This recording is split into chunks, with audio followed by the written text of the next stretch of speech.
Hello दोस्तों, स्वागत है आपका आपके अपने स्टडी चैनल वेदशाला में। दोस्तों, यूपी ट्रिपल एससी यानी अधीनस्थ सेवा चयन आयोग के द्वारा लेखपाल व उसके समकक्ष भर्ती के एग्ज़ाम की तारीखें तय कर दी गई हैं। हमें कम समय में अपनी तैयारी को बेहतर से बेहतरीन बनाना है। इसी बात को ध्यान में रखते हुए हिंदी के 50 बेहतरीन प्रश्नों की श्रृंखला आपके लिए बनाई है।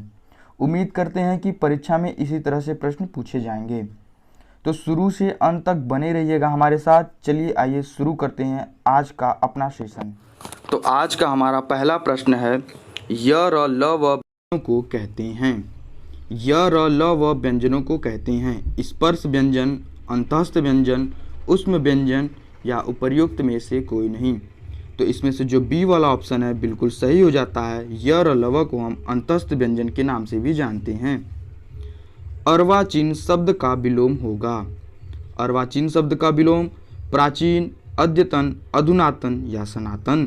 तो इसमें जो ए वाला ऑप्शन है प्राचीन वह बिल्कुल सही हो जाता है दोस्तों। आइए नेक्स्ट, व्याकरण की दृष्टि से कौन सा शब्द शुद्ध है?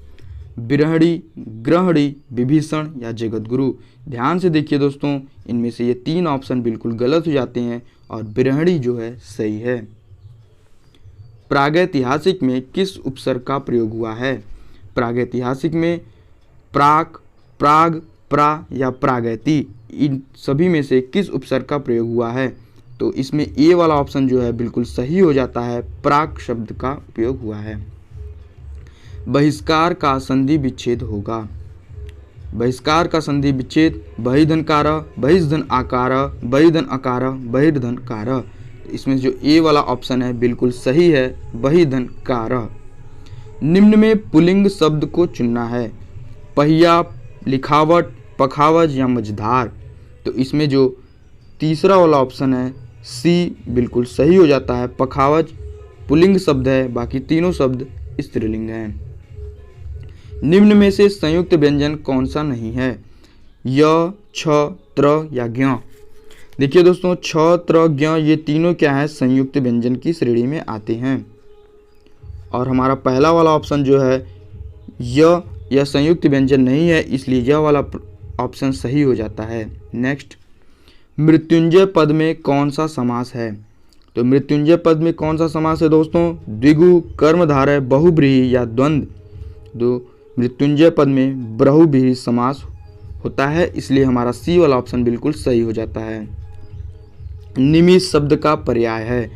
निमिष शब्द का पर्याय प्रकाश, छिद्र, पूर्ण या क्षण। तो इसका जो पर्याय होता है वह क्षण होता है, इसलिए हमारा डी वाला ऑप्शन बिल्कुल सही हो जाता है। मुझसे उठा नहीं गया वाक्य में वाच्य है। मुझसे उठा नहीं गया वाक्य में वाच्य होगा दोस्तों कर्तृवाच्य, कर्मवाच्य, भाववाच्य या इनमें से कोई नहीं। तो इनमें जो वाच्य है वह भाववाच्य होगा, मुझसे उठा नहीं गया। वनिता का प्रयोग किस अर्थ में होता है? जंगल, स्त्री, पुस्तक या व्यवसायी। तो वनिता का प्रयोग हम स्त्री के अर्थ में करते हैं, इसलिए हमारा बी वाला ऑप्शन बिल्कुल सही हो जाता है। एक बार कही बात को दोहराते रहना वाक्य के लिए एक शब्द है। आगार, प्राकथन, पिष्टपेषण या प्रस्तावना। तो एक बार कही बात को दोहराते रहना के लिए हम पिष्टपेषण शब्द का प्रयोग करते हैं, इसलिए हमारा सी वाला ऑप्शन बिल्कुल सही हो जाता है। आइए नेक्स्ट देखते हैं, रमणीय में कौन सा प्रत्यय है? अनीय, ईय, रम या ड़ीय। तो इसमें जो पहला वाला ऑप्शन है दोस्तों बिल्कुल सही है, इसलिए हमारा ए ऑप्शन बिल्कुल सही हो जाता है। रमणीय में अनीय प्रत्यय का प्रयोग हुआ है। श ध्वनि का उच्चारण स्थान क्या है? दंत मूर्धा, तालु या दंतालु। तो श ध्वनि का जो उच्चारण स्थान है वह तालव्य है।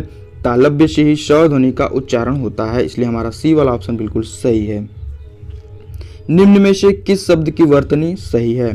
अनुग्रहित, अनुग्रहित, अनाग्रहित या अनुग्रहित। ध्यान से देखिए दोस्तों, इसमें से जो ये दोनों गलत हैं ये भी गलत है, ये सही है, इसलिए हमारा बी वाला ऑप्शन सही हो जाता है, अनुग्रहित।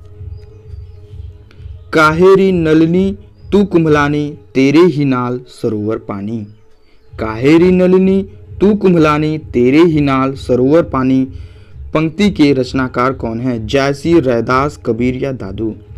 तो दोस्तों इस पंक्ति के जो रचनाकार हैं वह हमारे कबीरदास जी हैं, इसलिए हमारा सी वाला ऑप्शन बिल्कुल सही हो जाता है। आइए नेक्स्ट देखते हैं। अर्ध स्वर है। अर्ध स्वर की श्रेणी में कौन से स्वर आते हैं? ई उ, रील री या मूर्धन्य श। तो देखिए दोस्तों जो य वह है वह अर्ध स्वर होता है, इसलिए हमारा ए वाला ऑप्शन बिल्कुल सही हो जाता है। आइए नेक्स्ट देखते हैं। यथाशक्ति में समास है। तो यथाशक्ति में तत्पुरुष, अव्ययी भाव, द्विगु या द्वंद्व। तो दोस्तों जो अव्ययी भाव समास है वह यथाशक्ति में है, इसलिए हमारा बी वाला ऑप्शन बिल्कुल सही हो जाता है। आइए नेक्स्ट देखते हैं। उत्कर्ष शब्द का विलोम बताएं। पतन, अपकर्ष, अपभ्रंश या विकर्ष। तो उत्कर्ष शब्द का जो विलोम होगा वह अपकर्ष होगा, इसलिए हमारा बी वाला ऑप्शन बिल्कुल सही हो जाता है। वाणी द्वारा व्यक्त ना किया जा सके। जो वाणी द्वारा व्यक्त न किया जा सके उसके लिए एक शब्द बताएं दोस्तों। आत्म साक्षात्कार, स्वानुभूति, अनिर्वचनीय या रहस्यमय। तो इसमें जो अनिर्वचनीय है वह बिल्कुल सही है, इसलिए हमारा सी वाला ऑप्शन बिल्कुल सही हो जाता है। बिल्ली छत से कूद पड़ी। छत में कौन सा कारक है? बिल्ली छत से कूद पड़ी। संबंध, अधिकरण कारक, अपादान कारक या कर्म कारक। तो दोस्तों जब बिल्ली छत से कूद पड़ी, छत में अपादान कारक का प्रयोग हुआ है। उत्साह किस रस का स्थायी भाव है? उत्साह का स्थायी भाव करुण, हास्य, श्रृंगार या वीर। तो उत्साह का जो स्थायी भाव होगा दोस्तों वीर होगा, इसलिए हमारा डी वाला ऑप्शन बिल्कुल सही हो जाता है। दोहा में कितनी मात्राएं होती हैं? देखिए दोस्तों दोहा में 24, 26, 28 या 30। तो दोहा में कुल 24 मात्राएं होती हैं, इसलिए हमारा ए वाला ऑप्शन बिल्कुल सही हो जाता है। मेरी भव बाधा हरो, राधा नागरी सोए, जातन की झाई पड़े, श्याम हरि द्युति होए। उपर्युक्त दोहे में कौन सा अलंकार है?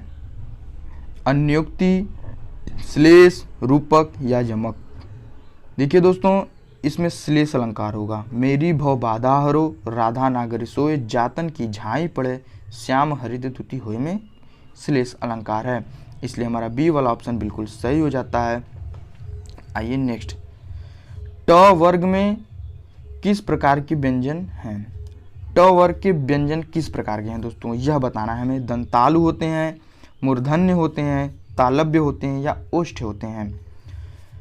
तो जो ट वर्ग के व्यंजन होते हैं दोस्तों वो मूर्धन्य होते हैं, इसलिए हमारा बी वाला ऑप्शन बिल्कुल सही हो जाता है। दोस्तों वीडियो ज़्यादा बड़ा ना हो जाए इसलिए हम यहीं पर विराम लेते हैं। आगे के जो 25 प्रश्नों की श्रृंखला है वह हमारे अगले वीडियो में आएगी, आप उसे ज़रूर देखिएगा। तो जो हमने हिंदी में जितने भी प्रश्न हैं वो सभी टॉपिक से कवर करने का प्रयास किया है, लगभग सभी टॉपिक को हमने कवर किया हुआ है। तो आपसे उम्मीद करते हैं आपको यह हमारा सेशन पसंद आया होगा, तो बने रहिएगा हमारे साथ। धन्यवाद।